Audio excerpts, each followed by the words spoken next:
जय हिंद दोस्तों, मैं राहुल सौरभ स्वागत करता हूं आपका अपने YouTube channel Chandragupta defence academy पर। हम अपने YouTube चैनल पर इंडियन आर्मी के सभी पेपरों की तैयारी करवाते हैं।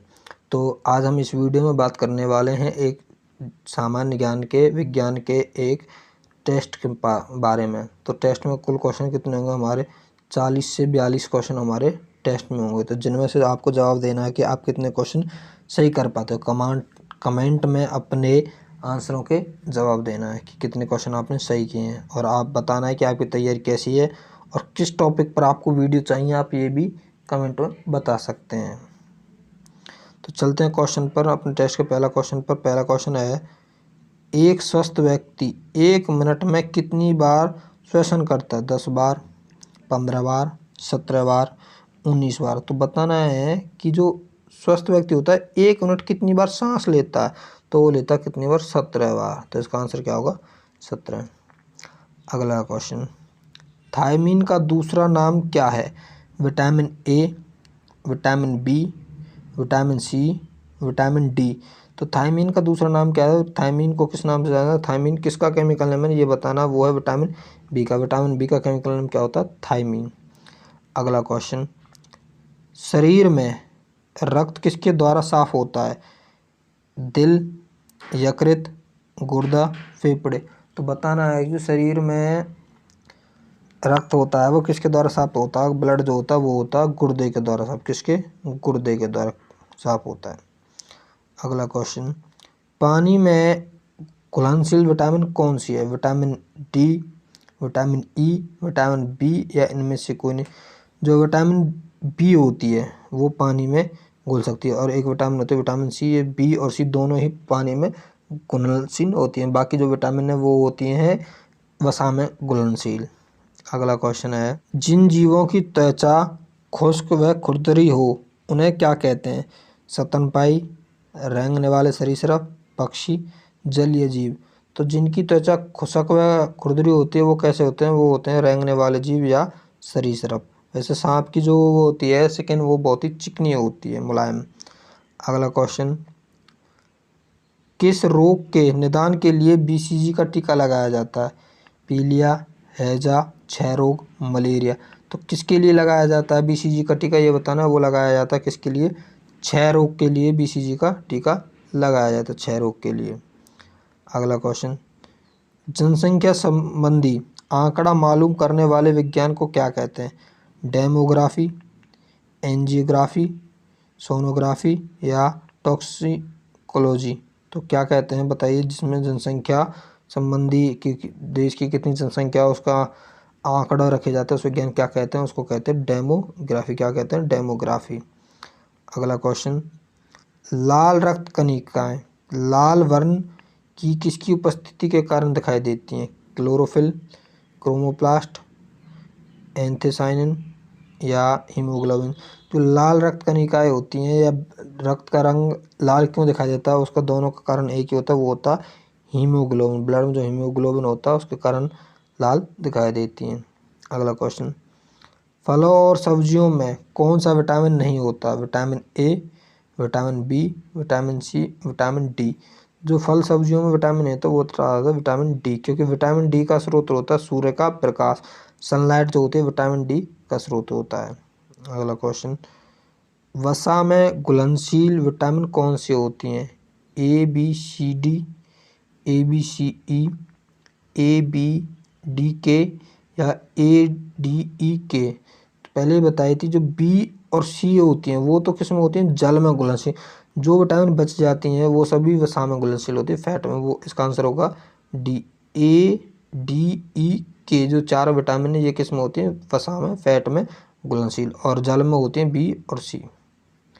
अगला क्वेश्चन, ध्रुवीय भालू सर्दी से बचने के लिए शीत निद्रा में चले जाते हैं, इन जानवरों को क्या कहते हैं? साइबेरियन, हाइबरनेशन, या जर्मिनेशन, या वैक्सीनेशन। तो क्या कहते हैं कि जो भालू होते हैं जो ध्रुवों पर पाए जाते हैं वहाँ बहुत अधिक सर्दी होती है, ठंड बहुत अधिक होती है, टेम्परेचर माइनस में होता है, तो वहाँ के जो जीव होते हैं वो काफ़ी टाइम के लिए सो जाते हैं या निद्रा में चले जाते हैं। तो वो क्या चीज़ कहलाती है? वो क्या कहलाती है? वो कहलाती है हाइबरनेशन। क्या कहलाती है? हाइबरनेशन। अगला क्वेश्चन, इनमें से क्या विषाणु जनित रोग है? कालाजार, हैजा, डेंगू, मलेरिया। तो बताइए विषाणु जनित रोग कौन सा है? तो कौन सा रोग इनमें से विषाणु जनित है, ये बताना है। जो डेंगू है वो विषाणु जनित है, वो वायरस से फैलता है डेंगू। अगला क्वेश्चन, हड्डियों से संबंधित पढ़ाई को क्या कहते हैं? ऑन्कोलॉजी, ऑस्टियोलॉजी, बायोलॉजी या ऑब्स्ट्रिक्स। तो बताइए कि हड्डियों से संबंधित जो पढ़ाई होती है वो क्या कहलाती है? वो कहलाती है ऑस्टियोलॉजी। क्या कहलाती है? ऑस्टियोलॉजी। अगला क्वेश्चन, किसकी उपस्थिति में पौधों का रंग हरा होता है? क्लोरोफॉर्म, प्रोटीन, क्लोरोफिल या वसा।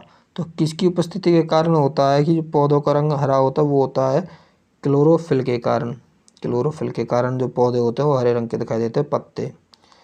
अगला क्वेश्चन, उड़ने वाले एकमात्र स्तनधारी जंतु का नाम बताओ। व्हेल, सांप, मुर्गी, चमगादड़। जो चमगादड़ है अकेले ऐसा जीव है जो स्तनधारी भी है और उड़ता भी है। अगला क्वेश्चन, लाल रुधिर कणिकाओं का निर्माण किस में होता है? छोटी आंत, अस्थिमज्जा, यकृत, हृदय। तो किस में होता है लाल रक्त कणिकाओं का जो निर्माण किस में होता है, ये बताना है। वो किस में होती है? वो उनका निर्माण होता है अस्थिमज्जा में। इसका सही आंसर क्या होगा? बी, अस्थिमज्जा। अगला क्वेश्चन, यकृत की सिरोसिस क्या कारण होता है? यकृत की जो सिरोसिस होती है उसका क्या कारण होता है? अल्कोहल, निकोटिन, पेनिसिलिन, इनमें से कोई नहीं। जो यकृत की सिरोसिस होती है मतलब यकृत किसके कारण खराब होता है, बेकार होता है, वो होता है अल्कोहल के कारण। किस कारण होता है? अल्कोहल के कारण। अगला क्वेश्चन, घेंगा किसकी कमी से होता है? लोहा तत्व, कार्बोहाइड्रेट्स, आयोडीन या प्रोटीन। जो घेंगा होता है वो किसी कमी के कारण होता है। जो घेंगा रोग है वो आयोडीन की कमी से होता है। किससे होता है? आयोडीन की कमी से। और आयोडीन का उत्तम स्रोत क्या होता है? नमक। अगला क्वेश्चन, मानव शरीर में सबसे कठोर हिस्सा क्या है? डेंटाइन, इनेमल, केराटिन या हड्डी। जो सबसे कठोर होता है वो होता है इनेमल। और इनेमल को क्या बोलते हैं? जबड़े की हड्डी। क्या बोला जाता है? इनेमल को कहा जाता है जबड़े की हड्डी सबसे कठोर होती है। अगला क्वेश्चन, मेंडल ने किस नियम का प्रतिपादित किया था? ओम का नियम, आनुवंशिकता का नियम, उत्परिवर्तन का नियम, इनमें से कोई। जो ग्रेगर मेंडल थे उन्होंने क्या दिया था? उन्होंने दिया था आनुवंशिकता का नियम, बायोजेनेटिक लॉ। अगला क्वेश्चन, कार्बोहाइड्रेट्स को पचाने का कार्य कौन सा एंजाइम शुरू करता है? एमिलेस, प्रोटीएस, लैक्टेस या लाइपेस। तो बताइए कार्बोहाइड्रेट्स को कौन पचाता है, ये बताना है। कार्बोहाइड्रेट्स को पचाने का काम किसका होता है? वो होता है एमिलेस का। किसका होता है? एमिलेस। अगला क्वेश्चन, बौनापन का क्या कारण है? वृद्धि हार्मोन का अतिस्राव, थायरोक्सिन का कम स्राव, थायरोक्सिन का अधिक स्राव, इनमें से कोई नहीं। तो जो बौनापन होता है वो किसके कारण होता है? वो होता है थायरोक्सिन के कम स्राव के। कि जो थायरोक्सिन अम्ल होता है, जो हार्मोन होता है, वो कम शरीर में स्रावित होता है तो लड़का या लड़की जो भी होगा वो बौना रह जाता है। अगला क्वेश्चन, निम्न में से उभयचर जीव कौन सा है? मछली, गाय, मेंढक, सांप। तो कौन सा उभयचर? उभयचर का मतलब क्या होता है? ऐसा जीव जो जल और सतह दोनों पर रहता है, वो है मेंढक। क्या है? मेंढक इसका सही आंसर होगा। तो अपने जवाब आपको कमेंट बताने का आपने कितने क्वेश्चन सही किए हैं। और जो टेस्ट बिल्कुल टेस्ट की ईमानदारी के साथ करना है, एक टेस्ट की तरह ही करना है। अगला क्वेश्चन, निम्न में परजीवी का उदाहरण क्या है? नीम, बकरी, आकाशबेल, इनमें से कोई नहीं। तो बताइए जो परजीवी का उदाहरण क्या होता है? या परजीवी क्या क्या होते हैं? परजीवी होते हैं जो दूसरे जीवों पर अपने खाने के लिए निर्भर होते हैं, वो परजीवी कहलाते हैं। तो आकाशबेल जिसको हम अमरबेल भी बोलते हैं या कोकरमुत्ता बोलते हैं, तो वो क्या होते हैं? परजीवी का एक उदाहरण होता है, परजीवी होती है।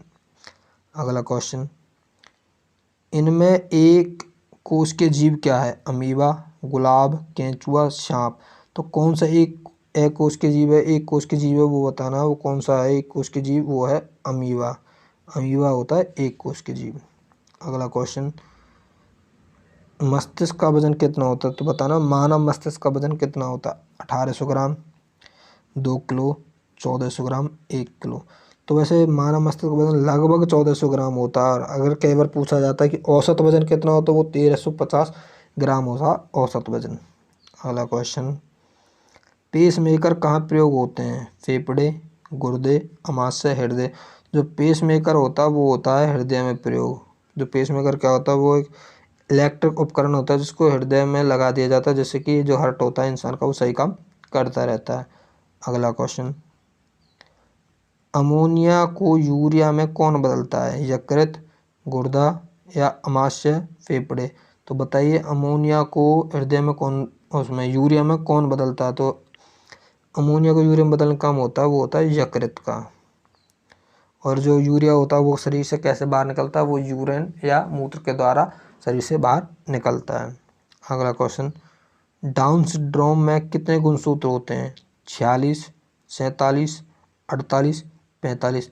तो जो डाउन सिंड्रोम में गुणसूत्र होते हैं उनकी संख्या कितनी होती है? वो होते हैं 47। डाउन सिंड्रोम कितने होते हैं? 47। अगला क्वेश्चन, त्वचा की ऊपरी परत को क्या कहते हैं? एंडोडर्मिस, मेसोडर्मिस या एपिडर्मिस, इनमें से कोई नहीं। तो बताइए त्वचा की जो ऊपरी परत है वो क्या कहलाती है? वो कहलाती है सी, जो इसका सही आंसर होगा एपिडर्मिस। क्या कहलाती है? एपिडर्मिस। अगला क्वेश्चन, लार में पाए जाने वाला एंजाइम क्या है? टॉयलिन, इमामलेज, पेप्सिन, ट्रिप्सिन। तो बताइए लार में कौन सा पाया जाता है? लार में पाया जाता है, लार में टॉयलिन। लार में क्या पाया जाता है? टॉयलिन। अगला क्वेश्चन, जोड़ों के दर्द की बीमारी को क्या कहते हैं? एनीमिया, आर्थरासाइट, आर्थराइटिस, एड्स, इनमें से कोई नहीं। जो जोड़ों के दर्द की बीमारी तो वो कहलाती है आर्थराइट्स। क्या कहलाते हैं? आर्थराइट्स। अगला क्वेश्चन, शरीर की सबसे छोटी हड्डी कौन सी होती है? स्टेपिस, जांघ की हड्डी, डार्फिन, इनमें से कोई नहीं। तो शरीर की सबसे छोटी हड्डी होती है वो होती है स्टेपिस। और इसको क्या बोला जाता है? इसको कहा जाता है कान की हड्डी। अगला क्वेश्चन, शरीर की सबसे बड़ी हड्डी कौन सी होती है? जांघ की हड्डी, कंधे की हड्डी, छाती की हड्डी, इनमें से कोई नहीं। जो शरीर की सबसे बड़ी हड्डी होती है वो होती है जांघ की हड्डी। क्या होती है? जांघ की हड्डी। यदि आपको हमारी ये वीडियो पसंद आई तो वीडियो को ज़्यादा से ज़्यादा लाइक करें और अधिक से अधिक बच्चों तक शेयर करें। यदि आपने हमारे चैनल को अभी तक सब्सक्राइब नहीं किया तो चंद्रगुप्त डिफेंस एकेडमी के यूट्यूब चैनल को सब्सक्राइब करें, जिससे कि आप अपनी आर्मी की तैयारी अच्छे से सुनिश्चित कर सकें। धन्यवाद।